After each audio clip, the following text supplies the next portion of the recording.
you're welcome to keep doing things the way that you've always done it. But as markets get tighter and margins get thinner, we have to change something in order to improve the way that we're doing business. And if you want to go back to the same crappy way that you were doing it before, that's always an option. You can always go back to that.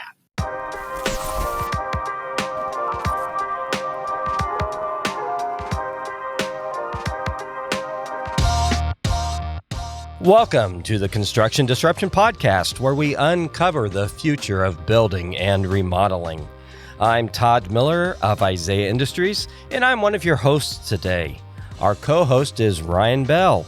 Ryan, it's great to have you join me today remotely as co-host. Good to have you here. Thanks, Todd. I'm excited to kind of be on the other side of the camera for once. Well, it's good to have you there. So I do have to ask, I have never gotten the other co-host to share a dad joke, but I know that you're a great dad and you got a few dad jokes in your repertoire. So got any jokes for us today? I do. I have a few that I'll share. And actually, these are construction related. So do you know what the most popular band of all time among construction professionals is? Most popular band among construction professionals? I do not. Carpenters. That's good. That's good. What do construction workers do at parties? Most of that probably can't be said. No, just kidding. Just kidding. I don't know. This is an easy one. They raise the roof. Ah, good stuff. Good stuff. Well, that was a fun way to start. Thank you. Anytime. The main thing I remember is when my son was once on an academia team, the only questions he was able to answer had things to do with like Lynyrd Skynyrd and Breaking Bad. Ethan Young, who was there on that team, was answering all of the very academic stuff and all of these very nuanced things about literature and all this stuff and Greek mythology. And my son knows Lynyrd Skynyrd and Breaking Bad. It's funny you say that because when he asked what was the most popular band among construction people, I was going to say, I know there's a joke answer, but the real answer is probably Lynyrd Skynyrd. So I thought I was going to say Dad Halen. I don't know. This is good stuff. Well, thank you very much, everybody, for tuning in to this episode. Today's guests are Mary and Jason Sturgeon of Arcade Wayfinding in Seattle, Washington. They also have their own podcast, so this stuff's all pretty old hat to them, called The Critical Path with Mary and Jason, as well as they have a whole bunch of other initiatives going on too. But as I look at them, at the core of what they do is really a big heart for people and also for our construction industry. They are actively addressing the future of the construction industry through various training and diversification programs. You definitely are going to want to listen in and see what they have to say on these critical topics. Mary and Jason, welcome to Construction Disruption. I'm really looking forward to learning from you today, as well as to just simply bringing your story out to our listeners and viewers here on Construction Disruption. I appreciate that. Thank you so much for having us. Well, it's good to have you here. So I believe that you both hail from our state to the west. That's where you grew up in Indiana. But then I guess as a Buckeye, I'm allowed to say this state's name aloud this time of year. After growing up in Indiana, you relocated, lived in Michigan for a while, and that's where you started a construction company, and that was really kind of your start in construction, I believe? Actually, close. We actually lived in a city in Indiana right on the Michigan border called Michigan City, Indiana, which is a little confusing. So it's literally like 5 minutes away from Michigan. Mm-hmm. Yeah, and so my first role in construction was working for my brother's roofing company. I started at age 14, age 15, just really kind of helping out on the weekends and then for gas money. And really, that is how my whole track in construction began. And Mary was always along for the ride. Yeah, we moved in together, and I actually started roofing with Jason. I did one summer on the roof. They kept me on mostly new construction projects. Indiana summer. And then when the winter hit, I decided I was going to learn construction accounting. So I went inside then and worked on the back end. But I've been what I call construction adjacent for my whole career. Well, I think that's pretty fascinating to think about and where you are today with the various programs and training that you offer. So what was it, during those early years that really allowed you to formulate some of the ideas and the thoughts that drive what you do today and brought you to where you are today? What were things that you noticed and you said, gee whiz, there has to be better ways than the way this is being done? Well, my brother-in-law, who was the owner of the company, was actually a really brilliant tradesman, really great at roofing, really terrible at business. When I actually took over and said I was going to take on the office, he handed me a contractor's garbage bag that was the whole paperwork for the business. And it had contracts, receipts. There was a pizza box in there because someone had mistaken it for garbage bag because it was a garbage bag. Literally garbage. Wow. So, from the very beginning, we kind of looked around at this family business and said, we think we have some ideas. Yeah. Jason was the younger brother. And so we said, well, give us control of the business for 6 months. Let's see what happens, because at this point you have nothing to lose. And actually that conversation looked a little more like he said, okay, smart guy, you have a lot of big ideas. Why don't you run this for a minute right. And let's see how it goes. And so Mary and I got married young, not because there was a baby, but because we just knew we wanted to be together. And we ran that business together. I was 19, Mary was 18. And we went over 6 months from 3 employees to 13 employees, 3 new company trucks. We bought and paid for all new tools. We bought a piece of property with plans. We had a healthcare plan. We had a training program that we created and a promotional structure. All of that in 6 months' time. And so we were making money hand over fist. And of course, family business kind of reared its head. Family dynamics. Being the younger brother, some moves were made and we ended up leaving.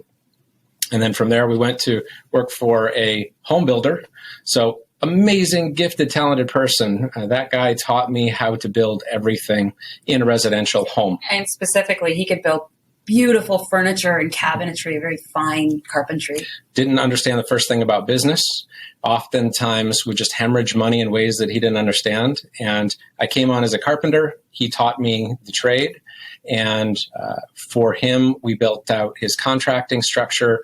I got into design, so I was designing houses for him in a really cool little neighborhood. And in fact, got his entry into project management when there was a project that was on a handshake contract. It was a home built on a handshake contract, and the owner was done paying, but the builder wasn't done building.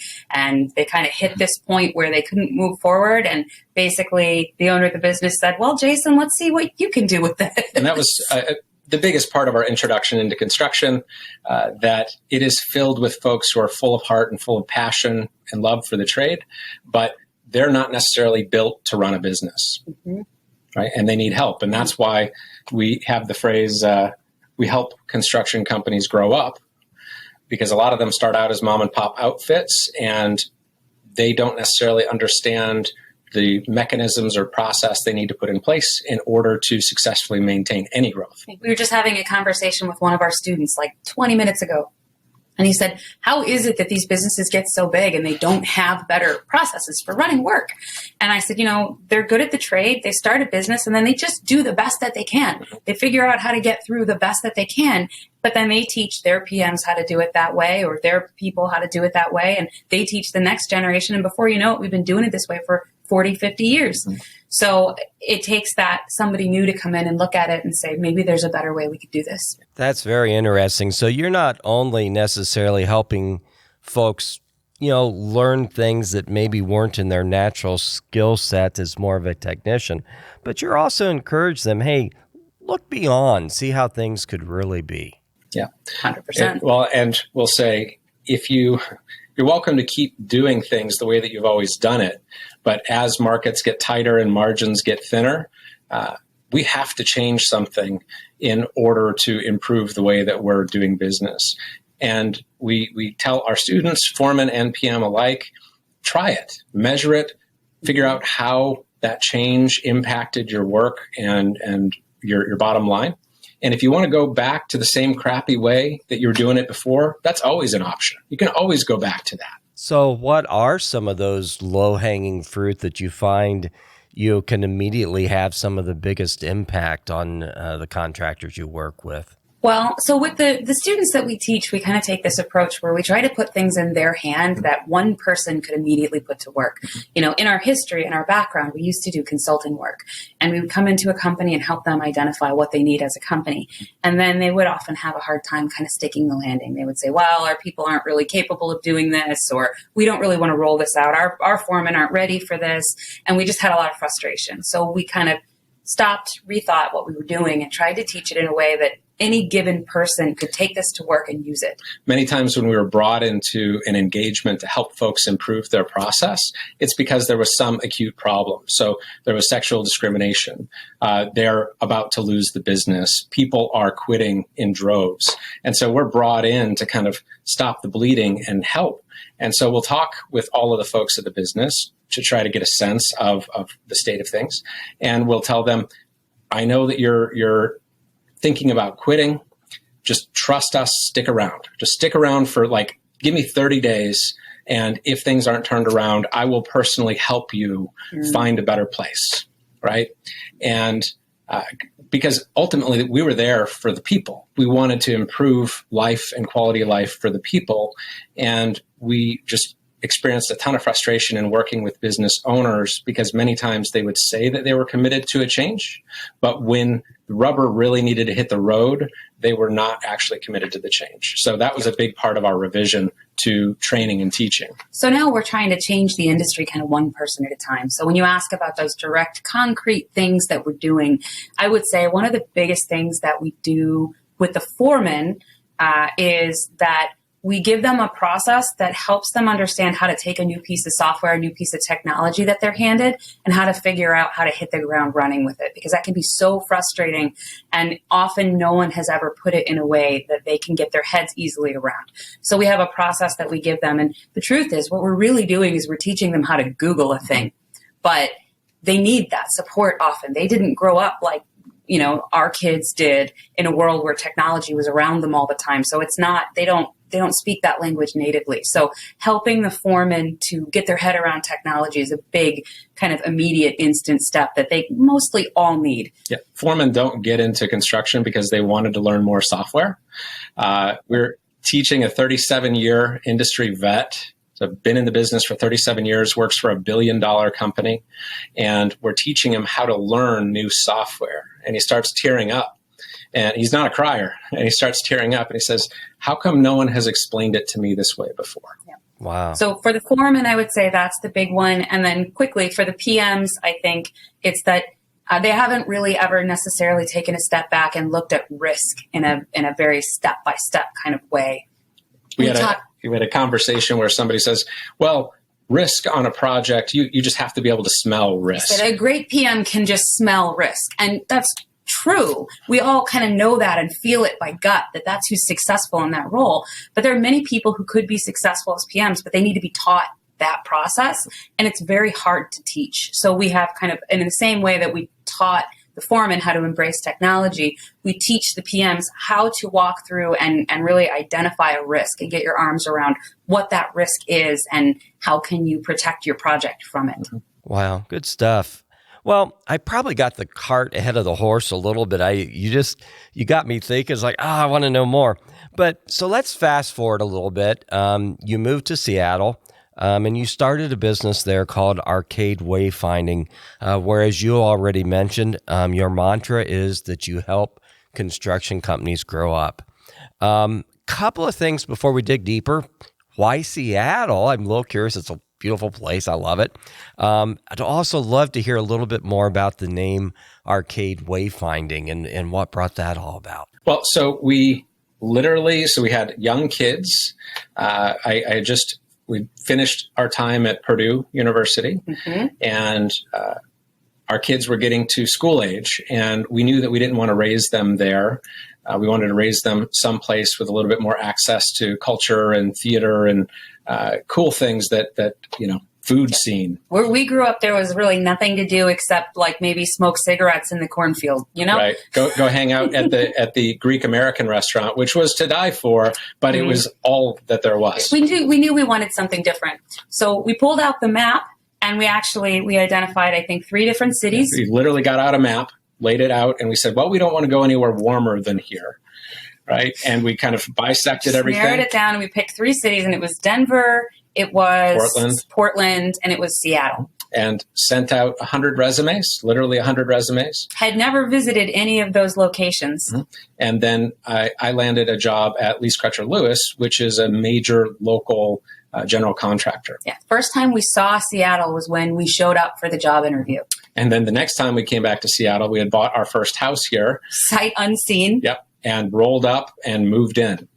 And so I worked for Lease Crutcher Lewis, a major commercial outfit, and worked for a couple of other commercial contractors, and really kind of built a lot of experience and understanding of process of successful projects. During that time, I spent some time with at that point, when we moved to Seattle, we had a 10-month-old and a 2-year-old.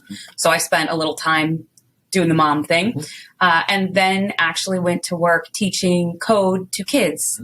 And that was actually really fun work. So I was doing that while Jason was building his construction shops. And then gave my boss a 1.5 year notice. I said, after we wrap this project, don't assign me for any others. I don't know what I'm going to do, but it's going to be something different.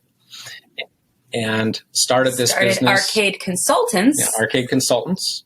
And so we were primarily working with the subcontractors that had worked for me as a general contractor. And started this business just kind of figuring out what it is that we do, and ultimately ended up building training and support programs for folks that we were consulting. So at the time that we opened our first big office and moved out of the back bedroom of the house, then we had set everything up and we were launching Arcade Consultants as a real place in the world. And we were doing maybe 1/3 of our work was training, probably more than 1/3 was consulting. And then we actually, at that point, were doing a bunch of owner's representation work as well.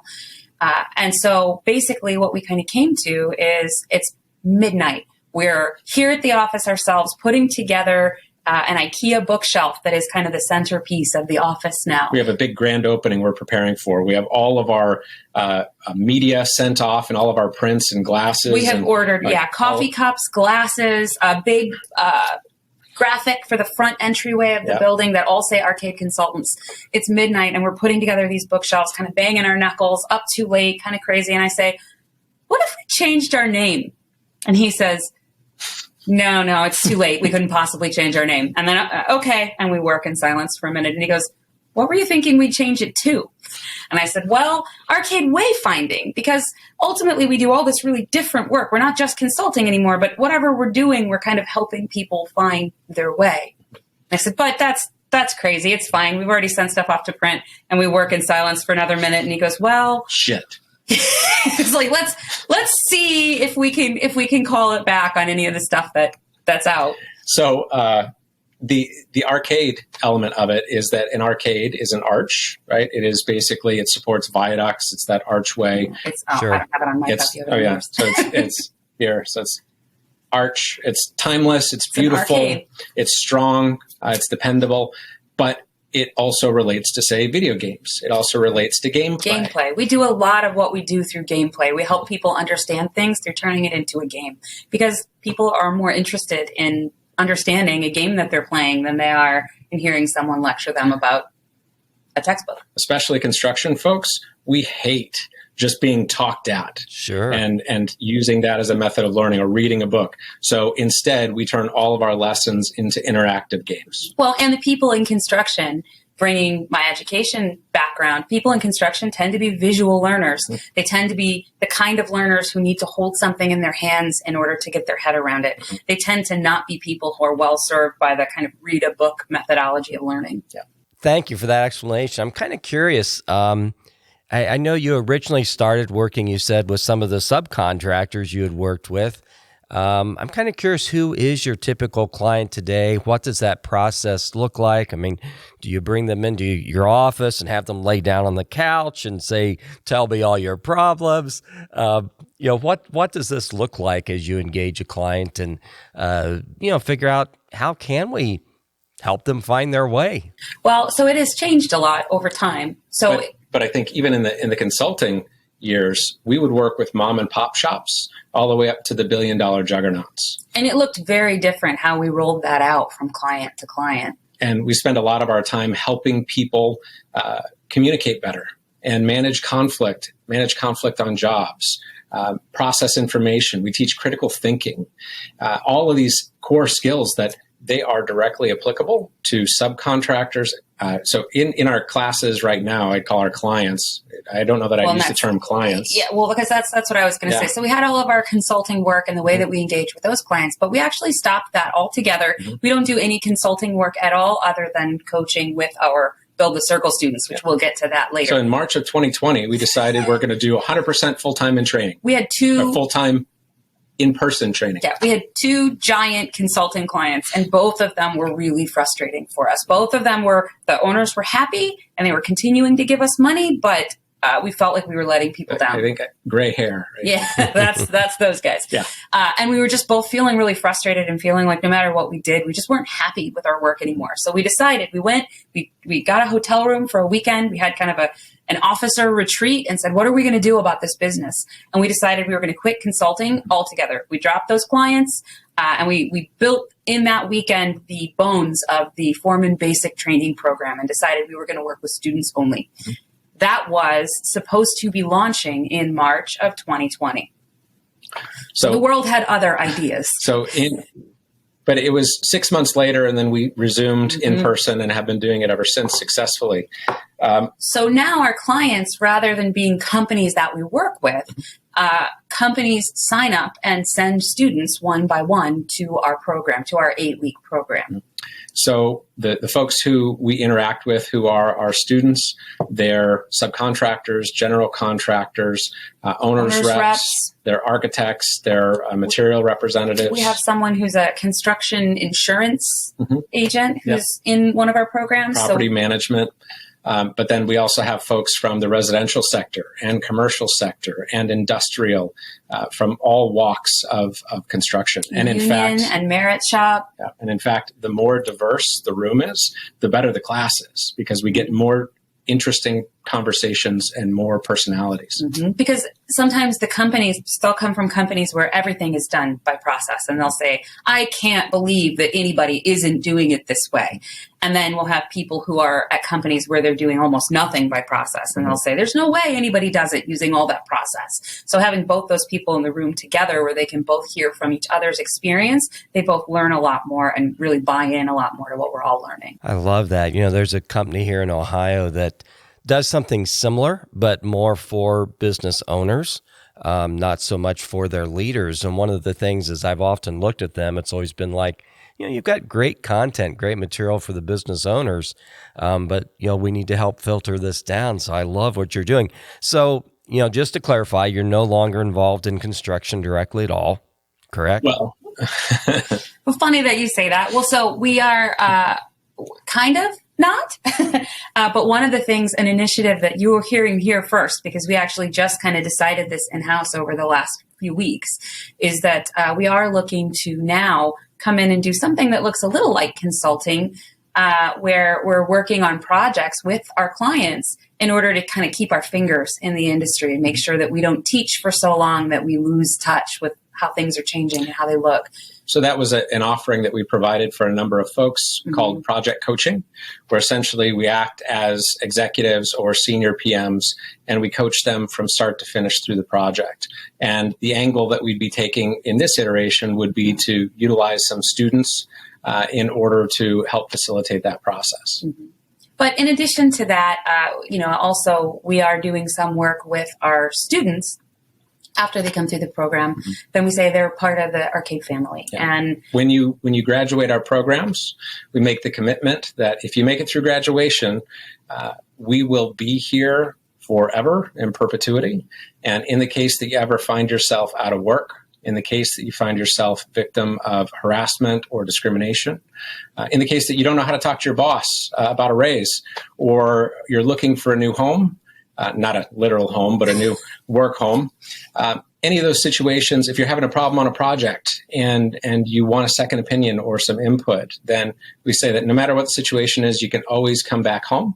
We'll make you a cup of coffee and we will give you the support that you need. So we do a certain amount of ongoing kind of coaching with these people, helping them run their construction projects. So we have someone who took kind of a big step up in her career and is working at a higher level than she ever has before. And she comes in and does regular coaching where we sit down and we pull out her project and we just walk through what's going on and what she needs to do and how she needs help. We also have another former student who has started a handyman business, and he's good at the work, but he doesn't really know how to start a business, get his license, all of that. One of the first observations is I said, your rates are way too low. You need like 2.5 times higher, just 2.5 times higher, and just see what happens. And he didn't lose any bids after raising rates 2.5 times, still making money, but now there's enough revenue to actually start growing and start developing. So we still have our fingers in the industry in a lot of ways, but no, we're not doing direct construction work under the Arcade umbrella. Gotcha. Very good. So I assume since so much of the training is personal, I mean, most of your clients are from Seattle area then, I assume? Yep. But we do travel. If the situation is right, then we can come in and provide our programs in different locations. We're in talks right now to go to Portland and to California. Yeah, I know. San Diego, I think. Yeah. So out of Arcade Wayfinding has come the Build the Circle Scholarship Program. Great name, by the way. I mean, just a visual right there. But, and by the way, too, you have a great video about Build the Circle on your website, so I encourage people to check that out. But tell us a little bit about Build the Circle and the scholarship program and what that means. So when we launched our Foreman Basic Training program, then we talked to a lot of the companies that wanted to send people to training. And we said, send us your future leaders, send us your bright shining stars, and we'll strengthen them up and make them ready to run this stuff. And what we saw is a bunch of white guys, because that's who the future identified leaders were. So we reached back out and we said, okay, next time, let's see if we can maybe make some space and send us some of your women and send us some of your English second language future leaders. Some of your Black folks. Send us some of your Black folks. And the answer that we got back was, well, we don't necessarily have those people at our company. And we'd like to meet more, but we don't know them. And I think it's valuable. So as a statistic, the construction industry is fueled by roughly 30% English second language folks, and roughly 3% are in leadership. So there's a gigantic disparity in terms of the representation of leadership. We're not building rocket ships here, but one of the biggest drivers behind Foreman Basic is that the construction industry has the second highest rate of suicide of any industry, just second to mining. And one of the leading indicators of whether or not someone is at risk for suicide is promotion without preparation.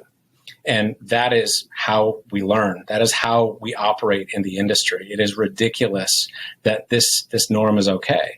But a lot of that comes back to the idea of like psychological safety, that folks need to feel like they're safe to raise a flag or call somebody out on bullying or misbehavior. And by and large, we don't. We just quit and we leave. And so many people will say, well, we have a recruiting problem, or there's not enough diversity in construction. I'll say, we don't have a recruiting problem or a talent problem.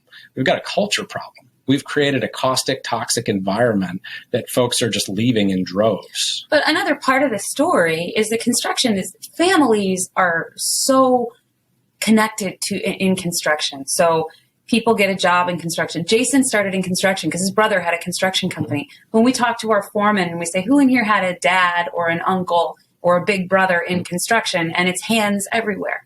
So we often come into construction through our families. So if 20, 30 years ago, we didn't have a lot of people who weren't white people in construction, then the people today didn't necessarily have a dad in construction. And it's easy to lose track of how many connections we have and we make because of that family, where people get opportunities because of those family connections. And how many doors have been opened for you and for everybody who listens to this by virtue of nepotism? And I don't use nepotism as a dirty word, but it is our relations and our connections with other people that have created so many opportunities for us. And there are so many places where other folks don't see that same experience. So we were hearing from people who wanted to take the training that we were offering, but could never afford to pay for it by themselves. And we were hearing from companies who wanted to meet people like that. And the truth is, these people who wanted to join the training and who want to get into the industry, they often don't know anybody who does construction. They don't have those connections at all. So we built Build the Circle in order to take those companies who want to meet those people and let them sponsor a student through the program. So then we reach out to community organizations and to a bunch of ways that we can reach people that want to be part of construction. We vet them and connect them to sponsors who then pay for the part of their tuition through the program. They meet us. They meet people from the company that have sponsored them. They meet every single person who is in their cohort, because we have committed to have no more than half of those people be scholarship students, so that they are still sitting in a room with those future leaders, with those white guys who are identified as the next generation of owners and leaders. And they're all in a room together. They give a speech and meet a panel of industry rock stars who we try to choose panelists who look like them. So we see Black panelists, we see English second language panelists, we see women on the panel. They give their speech to that panel. They get connected to those people. And then after they get through the program, if they're looking for work, then we work to help them find a home in the industry. We work to help connect them with people who are looking to hire them. And we give preference to the Build the Circle partners who fund and back our program, partially because they contribute to our initiative. But a bigger part of it is because we know that they're going to be safe there. And so in the case that they were a victim of discrimination or harassment or unreasonable management, we would be perfectly comfortable in going to those partner companies and having a very frank conversation. I'm curious, have there been any big success stories come out of that you could share? I mean, people whose lives have really been changed because of the opportunity they had? Actually, several, which we're super, super excited about. We have a brand new one. So a common question that we get is, what makes your training different than, let's say, the stock training that is produced or available through various contractor associations? Those will provide kind of some nuts and bolts elements, but our goal and our mission is to help them transform into the person that they're supposed to be. So it is very common that people come through and understand life differently. Their relationships with their spouse or their kids changes. So our goal for every student, not just the scholarship students, but the goal is for everybody to really wake up and look around and think about how we treat each other and think about how we can do better. But in short, a couple of the stories that come to mind immediately is we had a young woman who we really thought was destined for great things. And she had actually been to some training at Arcade before. And we kind of raised her and said, hey, get your company to send you to PM Basic. Mm-hmm. And she responded and said, actually, they're not interested. They're not going to pay for the training. And we ended up getting her set up with a sponsorship. And she was actually one of the first Build the Circle students. Came through the program. One of the things we really focus on in the PM training is the idea that when we make mistakes in construction, so much of the chaos and the bad stuff that happens as a result of trying to cover those mistakes and hide those mistakes. So we really need to throw the flag and just say, here's what happened. Here's what went wrong. How can we fix it and not make this mistake again? So we teach that really hard. And as leaders, we have to create the space where people feel safe actually bringing that stuff out into the open. So she graduated the program. She went back to her company and she shared with her boss, who was managing her remotely from elsewhere in the country, that she had made this mistake. She had actually raised it to him before, but he chose at that time to fire her as a result. So we were her first stop, where after she got fired, she came in. Straight here. Yeah, sat down in the chair just over here and says, I don't know what to do. And so we kind of talked through the situation. And when people are in that situation, there is oftentimes a lot of guilt, and they feel like they did something wrong and it was all on them and they should have known better. And we kind of talked through the play-by-play of what happened. And we said, if you were working for us here, would we have fired you? And she said, well, no, of course not. Of course you wouldn't. I said, understand that you being fired is the best thing that's happened to you in your life so far.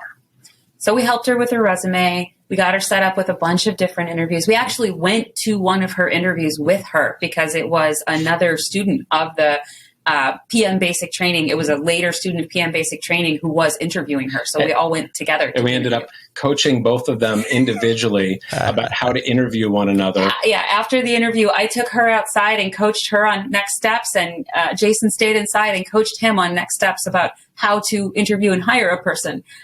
But she ended up getting a job that she was really excited about in a role that was a really big step up. And she's actually a student I was talking about earlier who we coach her now on a regular basis. And one more quick story. I'll keep it real quick. Because there are many. There's so many. We could tell you a lot, but we won't. So many. One quick story is that we had a scholarship student, and she was a Black woman in the trades and came through and basically got the scholarship.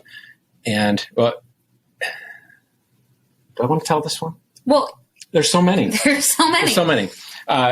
So came through, got the scholarship, did fantastic, and ended up going to work with one of our core partners that identifies talent. And so she is now the director of JEDI, which is a super cool name. Love that term. Director position for one of our closest allied organizations, ANU. Director of JEDI, which is Justice, Equity, Diversity, and Inclusion. Right. And so we regularly interact with one another. But she had been a laborer when she came into the program, and she was built for greater things. Mm-hmm. And so she went on to then get that role, and we were really excited about that. And there are other stories, but again, we'll hand it back to you. We don't have time, but we could go on for a long time. That is actually our favorite thing to talk about. That's great, though. When that becomes your favorite part is telling those success stories. And I applaud you on your efforts and the strides you're making in making our industry more diverse, because it truly is a shortcoming, and it's very much to the detriment of our industry that we are so old and white. Well, and the part that I'll interject there, because there are a lot of folks who could hear this and be offended or not really know how to process it. And one of the ways that we reach those folks is we explain it in the format of, think about diversity in terms of diversity of thought, diversity of experience. Absolutely. If you have somebody, you're running a commercial project and you have someone from a residential background, they're going to bring a toolbox that you wouldn't necessarily have access to. And the same thing is true with culture and gender, sexual orientation across the board. The idea is that diversity of experience is one of the most powerful tools we have access to. But the key to it is that they have to feel psychologically safe as a team. Because if they have a different way of seeing the world and the problems that are in front of us, if they don't feel like they can speak up and share that different view, then we don't get the benefit of it. So it's really important that they feel like they can bring their ideas to the table and not be told that they're, wrong or stupid or that they need to shut up. Yeah. It's interesting. I sit in on a lot of construction industry meetings. And years ago when I started in that role, I would look around the room and I'd say, okay, we all look alike. I'm the youngest one here, so maybe I'm supposed to bring the diverse thinking by being a little bit younger. Now I'm looking around the room, and we all truly look like what we used to look like or what they used to look like to me. And, I often have that thought, if we had some other backgrounds, some other ways of thinking, doesn't mean to eliminate anybody, but let's bring some other ways of thinking into this and some other backgrounds and see how we can grow and expand. One of my favorite things to say is we always talk about how all of our sons and our daughters end up in the industry. And I say it's not that we don't want our sons and daughters. We still need our sons and daughters, but absolutely, we are missing a lot of people. We need a lot of people in construction right now. And there is room for our sons and daughters and everyone else's sons and daughters too. I agree. Good stuff. So Changing gears, for quite a while now, you've had a podcast, The Critical Path with Mary and Jason. You've got 75 or so episodes under your belt. Wide variety of topics, but your overall focus always seems to be helping contractors develop their businesses. Love to hear from each of you. Is there any particular episode that really stands out in your mind as, oh, that was my favorite? What do you think? Do you have a favorite? I have two that come immediately to mind. All right, go ahead. Easy. What's easy. one? So one is actually a pair of episodes. So it's called Story Time with Arcade. And I think it's around about near episode 50 in that neighborhood. Middle-ish. And we didn't want to start off by telling our whole story or sharing all about us. We felt like we kind of had to earn that opportunity. And we went through the process of kind of building up our library of topics. And then we had scotch and we talked through our whole story from start to finish of where we began, our humble beginnings, midway through to Seattle, and then our jaunt into Toronto, and full cycle back to Arcade. And just really, it's a really good opportunity to get to know somebody through those two episodes. So I have two in mind too. I'll only talk about one, but I'm going to name them both because my two favorite episodes we did were both the kind of movie analogy episodes we did. That was my other one. Yeah. So it's either why a construction project is like a heist or a heist movie, or why a construction project is like a zombie movie, both of which are super relevant. Oh, also the alien one I really liked too. But I'll do the heist. I'll talk a little more about the heist one because the idea is, if we think I'm a sucker for heist movies, like Jason anything. Has always loved heist Dog movies. Day Afternoon, money heists, like set it up, I will watch it. So if you think about a great heist movie, what's really going on in that movie is every single person has a very specific role of what they're there to do. What's their job? What are they carrying in this heist? And then there's an intense amount of planning as to how is the heist going to go? What are we going to do when we get there? What are the backup plans when things go wrong? Everybody has all of the state-of-the-art tools and top-notch training, right? Excellent communication that we can communicate and understand non-verbally exactly what other folks are doing. But often when we do construction projects, we don't have clear roles. Well, so when you think about a heist, you're like, oh, it's $1 million, right? They're going to go grab $1 million. How much are our construction projects worth? Like, it's real money on the table. A company that I had worked with, an adjacent PM, lost $2.5 million. Like, lost $2.5 million. That's heist money right there. So often the way that we run projects is we don't have those clearly defined roles and expertises and understanding of who's going to carry what. We don't often do that intensive planning of what we're going to do. And we often don't plan at all for what we're going to do when things go wrong. And so it doesn't look like a heist at all. It looks more like a robbery. It's like a smash and grab. We just go in and there's chaos and there are alarms and everybody's kind of running around just trying to figure out what they're supposed to do. And so we plan zero and we don't invest in communication or training or tools. And we show up and we do this like smash and grab situation. And then we're surprised that it doesn't go well. Mm-hmm. So in that episode, we really talk more through the details of what everyone's role is and how to really accomplish that planning. But I think that one always sticks out for me because I think the analogy is fun, but also extremely apt. That's a fantastic analogy, and I'm gonna have to look that episode up and start sending that link out to folks. And after I listen to it myself first. Because good lessons there, no doubt. And with the podcast, we're always trying to layer interesting topics or spins over hard-hitting, relevant information. So a number one complaint I hear from contractors across the country is I can't find workers. There's this horrible worker shortage. I'm sure that you hear that as well. But what are some of the ways that you think companies, contractors are just missing opportunities and missing chances to improve their situation? I'm curious to hear your take on that. Well, I mean, so right off the bat, the first place where we always go in this conversation is back to the diversity conversation. So we're focused or we're thinking that there is a shortage of labor and workforce. But understand that straight white men, we're like in the neighborhood of 30% of the population.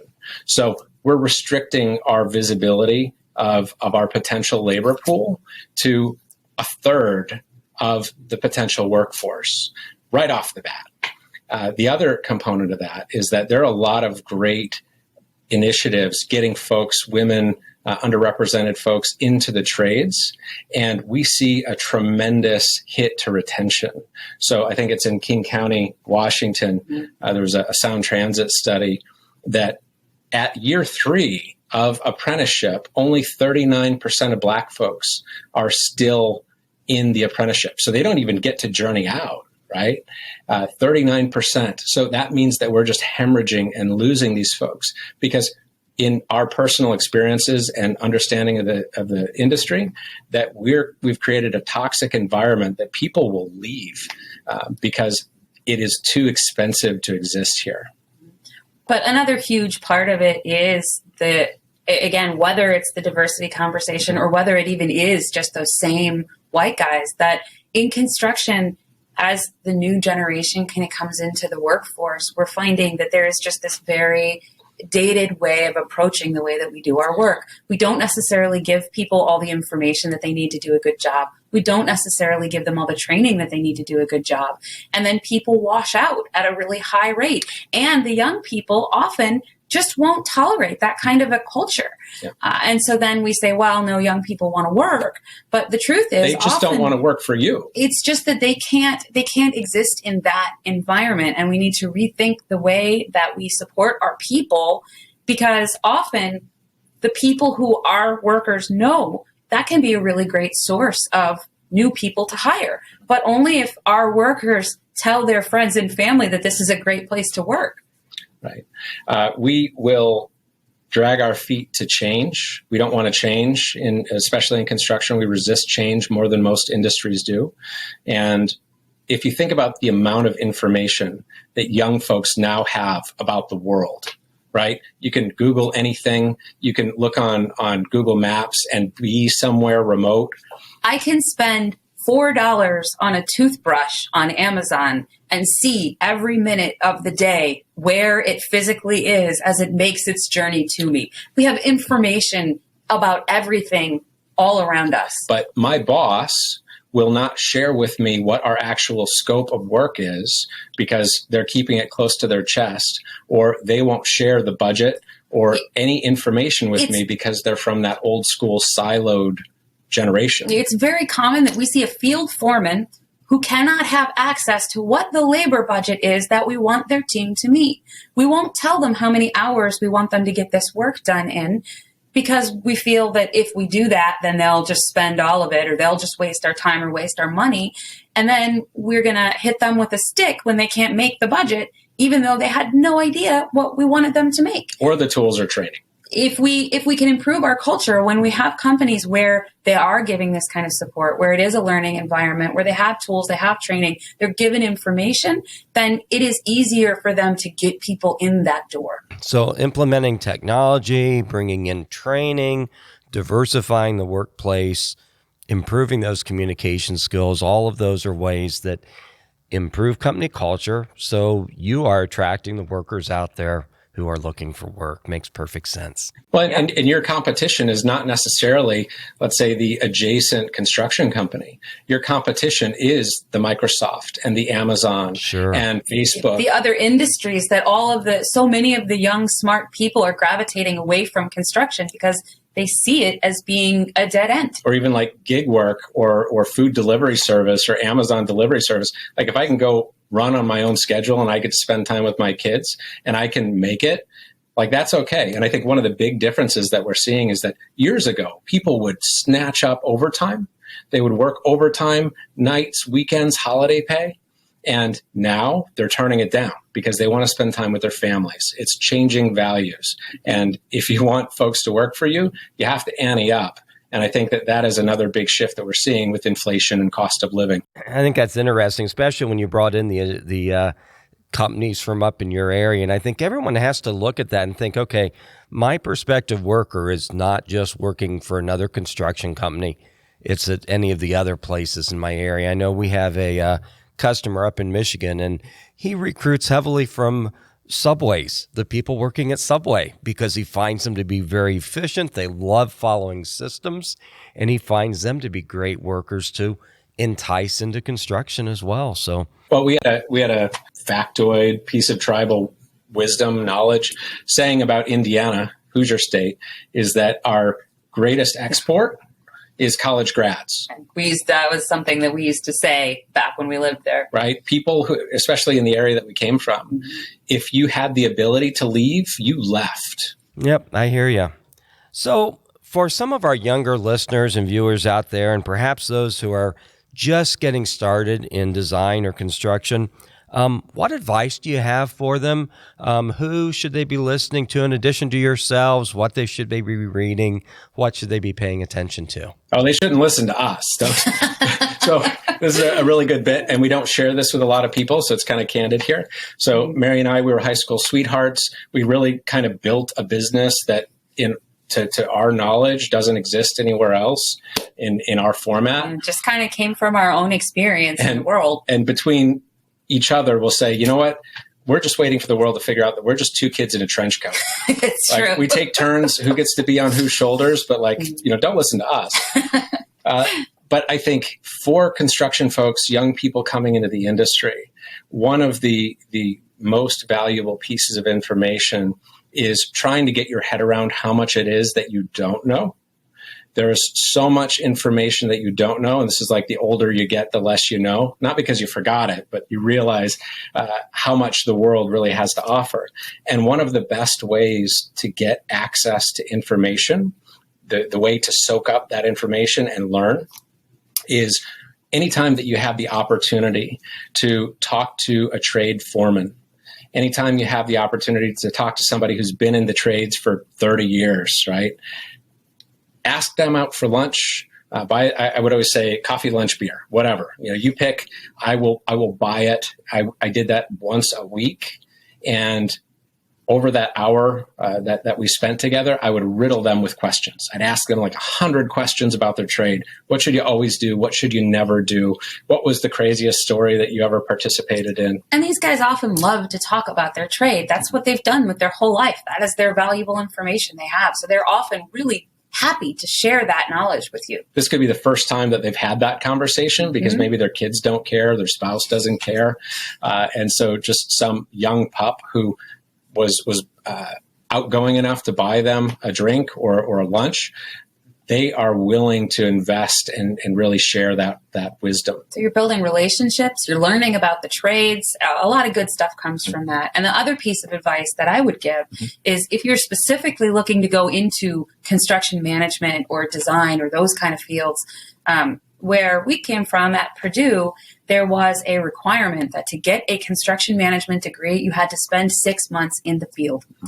And I think that spending time in the field is really important for people who want to be in construction management, because if you haven't ever done that work yourself, you don't have to be an expert. You don't have to be the greatest at doing that work. But if you've never done it, I mean, even just running the back end and the accounting for me, having been on the roof, it made a difference. If you don't know what it's like to work in the rain or in the dark or on Christmas Day, you sure as heck should not be directing anybody else to do that. Yeah, so it's really important to try to find that opportunity to get some time in the field if you want to be a great construction manager. So I've always been in a manufacturing background. I remember as a young guy, Easter Sunday, I'm in a warehouse that the roof has just decided to let loose on. And I am urgently moving everything around to dry spots, the only one around. But, it taught me a lot. And I still remember that. So good stuff. So this has been great. We're getting close to the end of our time. Thank you so much. It's been really informative, and I'm looking forward to getting this episode out there. Before we finish, though, I have to ask you, tension mounts, if you would like to participate in our rapid fire questions. These are 7 questions that may range from serious to silly. All you have to do is give a quick answer to each. You mean we weren't already doing that? No, we had an outline for all of this. Of course we want to participate. Okay, so what I'm thinking is we'll alternate questions. And then the last question we'll have both of you answer. So audience needs to understand they don't have a clue what I'm going to ask them. I don't think they should. We never do. We're We two never kids do. in a trench coat. How could we? I got to remember that story. Okay, rapid fire. Mary, favorite place you've ever lived? Favorite place I've ever lived? Well, it's going to be here in West Seattle. West Seattle is just a really great neighborhood, and I love it here. I figured that would be the case.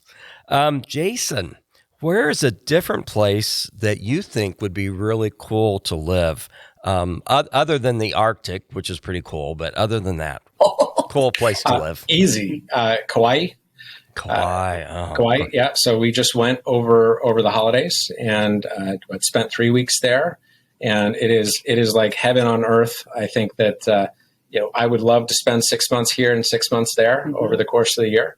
But believe it or not, there's just not a ton of construction on Kauai. It's true.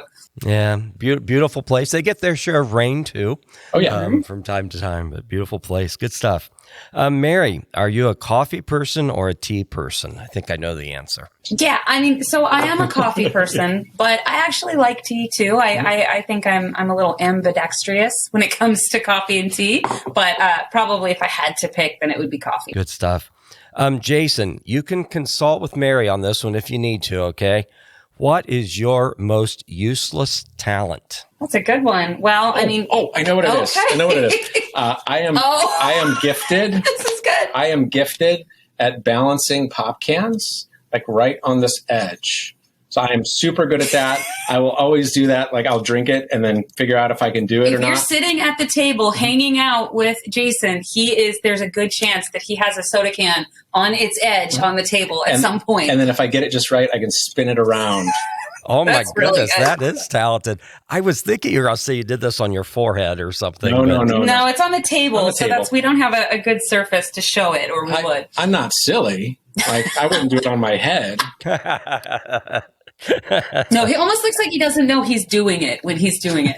Mary, what is your favorite compliment that you've ever received from someone? Ooh. You took mine. Oh, well, you can answer this one too then. That is a really good question, or a really good, my favorite compliment. You have any input on this one? You don't know. I mean, I get a lot that people like my hair. I guess, I don't know if it's favorite, but people will always say, someone just said this to me 2 days ago. They'll say, oh, your hair is green and you're professional. You're so brave. I wish I was as brave as you. And I'm always like, that's a funny thing to say to someone. Yeah. Like if I said to you, you're so brave to wear that shirt. So I don't know if that counts as favorite. So my favorite one, and I will share this and override the rules here, that I was a general contractor project manager, and I had a stair vendor, and we never start off with enough money on projects. So I am in the process of taking money away from him because he has it and I need it. And he's walking out and he goes, Jason, you were the nicest asshole I've ever known. I said, thank you. Like that is your favorite compliment. Best thing anybody's ever said about me, because we can have a relationship and we enjoy each other's company, but we got to play the game at the end of the day. And that is not a compliment you'll forget. That's good stuff. Okay, well, you got double dip there, but that's okay. We're going to go back to you, Jason. Jason, if you were a school teacher, what subject would you teach? Ooh. Philosophy. Easy. Good stuff.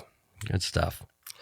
Okay, both of you, if you had the opportunity to take an unusual mode of transportation, something you've never taken before and something you probably never will take, what would that mode of transportation be? Spaceship.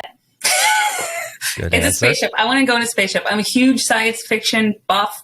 Love anything to do with it. Actually, at one point in my life was going to school I wanted to get my degree in astrophysics and was trying to learn more about how warp travel could really happen and stuff like that. So spaceship. I would be gondola.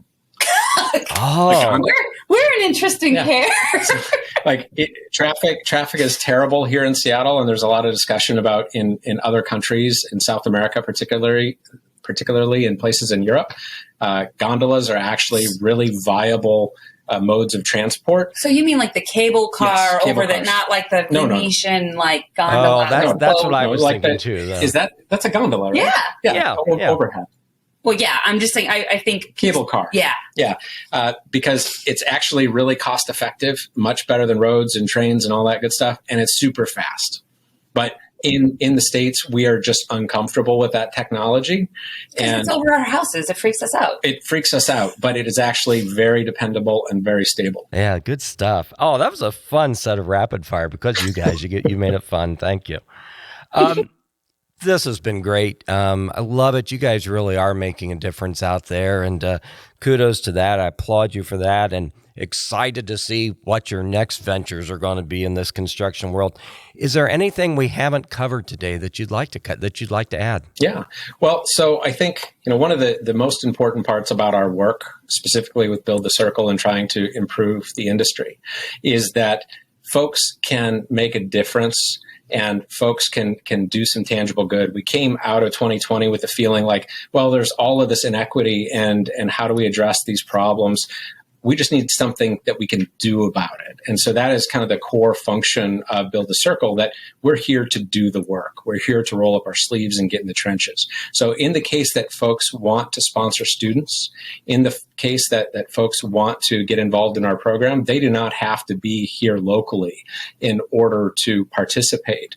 We have a realtor who said, I had family in construction. I want to sponsor a student, and took that upon themselves and has agreed to again sponsor this year for more students. So she has nothing to gain out of that situation, but she feels like if she could put her money in a place where it's going to do some real tangible good, she's all for it. And I think that I would encourage other folks to reach out to us in the case that you want to get involved and actually do something to make the industry better and safer. And I think I would add on to that. I think it's great if you call us and if you participate with us. That's fantastic. I love it. But even if you're not going to do that, even if that's a bigger scale step than you want to take, if you feel like we have a problem and you feel like something should change, find something, even something very small that you can actually do. Find a thing, anything you can take action on, as opposed to just wishing that we could take action or not really knowing what to do about it. Look for something you can do. I got to applaud you. You guys have seen that continuously. You obviously know that nothing changes unless we make that first step to make a change. And you folks are doing it. So whether it's for the scholarship program or for any other purpose, what's the best way for someone to be able to get in contact with you? You can find us on our website at www.arcadewayfinding.com. Yep. And you can email us at jason@arcadewayfinding.com, mary@arcadewayfinding.com. We have info if you forgot both of our names. We're also super active on LinkedIn. So there's a ton of content that we push around on LinkedIn and share the stories of our graduates and panelists and scholarship students. Yep. And also we are just starting to make our way into other social media because we actually have hired a director of outreach, and she's going to be working on getting some Facebook groups going and stuff to try to help us reach more of those potential scholarship students. So you'll be seeing more of that in the future. We're hard not to find. We're everywhere. Well, this has been great. I've really enjoyed this, and thank you so very much for spending some time with us. It's been a great deal of fun also, so thank you. Well, thanks for having us. Thank you. And thank you to all of our listeners and viewers for tuning in to this episode of Construction Disruption with our guests, Mary and Jason Sturgeon of Arcade Wayfinding. Please watch for future episodes of our podcast. We always have more great episodes on tap. Don't forget to leave a review on Apple Podcasts or YouTube. Until then, as we always encourage everyone, take that step to change the world for someone. Make them smile, encourage them. Two of the most powerful things that we can do to change the world. God bless. Take care. This is Isaiah Industries signing off until the next episode of Construction Disruption.